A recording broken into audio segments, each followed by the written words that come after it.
It's Christmas time, so we read Christmas stories. And Christmas story I have for you: How the Grinch Stole Christmas by Dr. Seuss.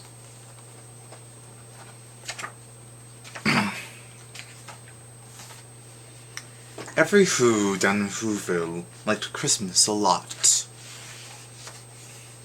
But the Grinch, who lived just north of Whoville, did not. The Grinch hated Christmas. The whole Christmas season. Now please, don't ask why. No one quite knows the reason. It could be his head wasn't screwed on just right. It could be, perhaps, that his shoes were too tight. But I think that the most likely reason of all may have been that his heart was 2 sizes too small. But, whatever the reason, his heart or his shoes, he stood there on Christmas Eve, hating the Whos, staring down from his cave with a sour, grinchy frown at the warm lighted windows below in their town. For he knew every Who down in Whoville beneath was busy now hanging a mistletoe wreath. And they hanging their stockings, he snarled with a sneer. Tomorrow is Christmas! It's practically here! And he growled with his Grinch fingers nervously drumming. I must find some way to stop Christmas from coming. But tomorrow he knew all the Who girls and boys would make bright and early. They'd rush for their toys. And then, the noise, noise. That's one thing he hated. The noise. Then the Whos, young and old, would sit down to a feast. And they'd feast, and they'd feast, and they'd feast. They would feast on Who pudding and rare Who beast, which was something the Grinch couldn't stand in the least. And then they'd do something he liked least of all. Every Who down in Whoville, the tall and the small, would stand close together with Christmas bells ringing. They'd stand hand in hand, and the Whos would start singing, and they'd sing, and they'd sing, and they'd sing, thing. And the more the Grinch thought of this Who Christmas thing, the more the Grinch thought, I must stop this whole thing. Why, for 53 years I've put up with it now. I must stop this Christmas from coming. But how? And then he got an idea. An awful idea. The Grinch got a wonderful, awful idea. I know just what to do, the Grinch laughed in his throat, and he made a quick Santa Claus hat and a coat, and he chuckled and chuckled. What a great Grinchy trick! With his coat and his hat, I look just like Saint Nick. All I need is a reindeer, the Grinch looked around. But since reindeer are scarce, there was none to be found. Did that stop the old Grinch? No, the Grinch simply said. If I can't find a reindeer, I'll make one instead. So he called his dog Max, and he took some red thread, and he tied a big horn on top of his head. Then he loaded up some bags and some old empty sacks on a ramshackle sleigh, and he hitched up old Max, and the Grinch said, Giddy up!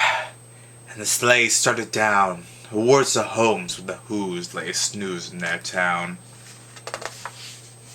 All the windows were dark, quiet snow filled the air. All the Whos were all dreaming sweet dreams without care. When he came to that first little house on the square, this is stop number 1, the old Grinchy Claus hissed, and he climbed to the roof, empty bags in his fist. Then he slid down the chimney, a rather tight pinch, but if Santa could do it, then so could the Grinch. He got stuck only once for a moment or two, then he stuck his head out of the fireplace flue, where little Who stockings all hung in a row. These stockings, he grinned, are the first thing to go. Then he slid it down and slunk with a smile most unpleasant, around the whole room, and he took every present. Pop guns and bicycles, roller skates, drums, checkerboards, tricycles, popcorn and plums. And he stuffed them in bags.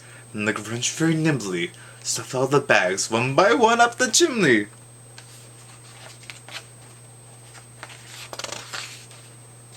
Then he snuck to the icebox.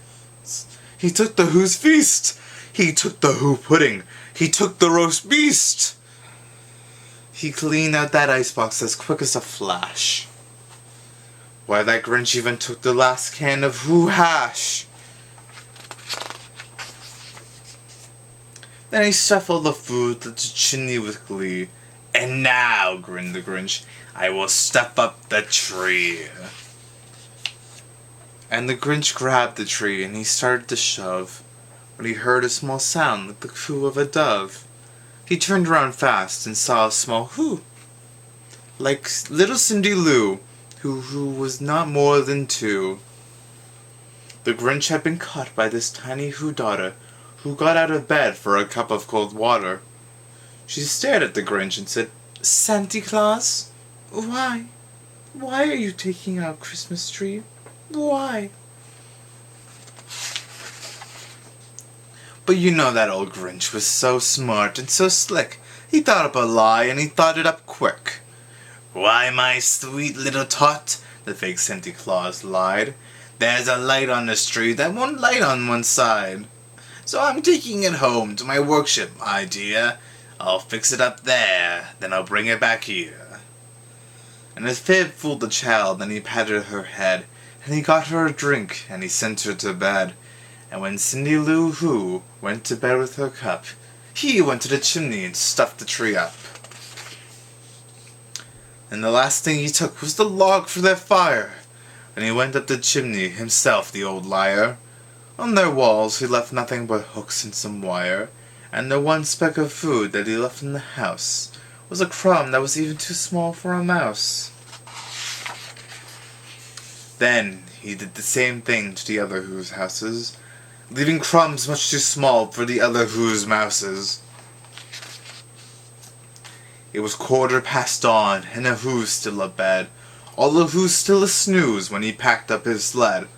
Packed it up with their presents, the ribbons, the wrappings, the tags and the tinsel, the trimmings, the trappings. 3,000 feet up the side of Mount Crumpet, he rode with his load to the tip-top to dump it. "Pooh-pooh to the Who's," he grinchiously humming. "They're finding out now that no Christmas is coming. They're just waking up, I know just what they'll do. Their mouths will hang open a minute or two. Then the Who's down in Whoville will all cry boo-hoo." "That's a noise," grinned the Grinch, that I simply must hear." So he paused, and the Grinch put his head to his ear. And he did hear a sound rising over the snow.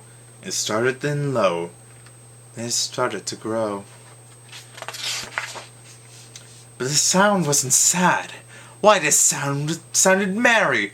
It couldn't be so, but it was merry, very. He stared down at Whoville. The Grinch popped his eyes. Then he shook. What he saw was a shocking surprise. Every Who down in Whoville, the tall and the small, was singing without presents and all. He hadn't stopped Christmas from coming. It came! Somehow or other, it came just the same! And the Grinch, with his Grinch feet ice cold in the snow, stood puzzling and puzzling. How could it be so? It came without ribbons. It came without tags. It came without packages, boxes, or bags. And he puzzled 3 hours till his puzzler was sore. And the Grinch thought of something he hadn't before. Maybe Christmas, he thought, doesn't come from a store. Maybe Christmas, perhaps, means a little more. And what happened then? Well, in Whoville they say that the Grinch's small heart grew 3 sizes that day. And the minute his heart didn't feel quite so tight, he whizzed with his load through the bright morning light. He brought back the toys and the food for the feast.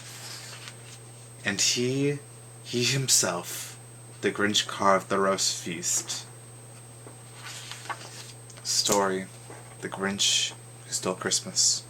A story that reminds us what Christmas is all about. I hope on this Christmas Eve you have a Merry Christmas.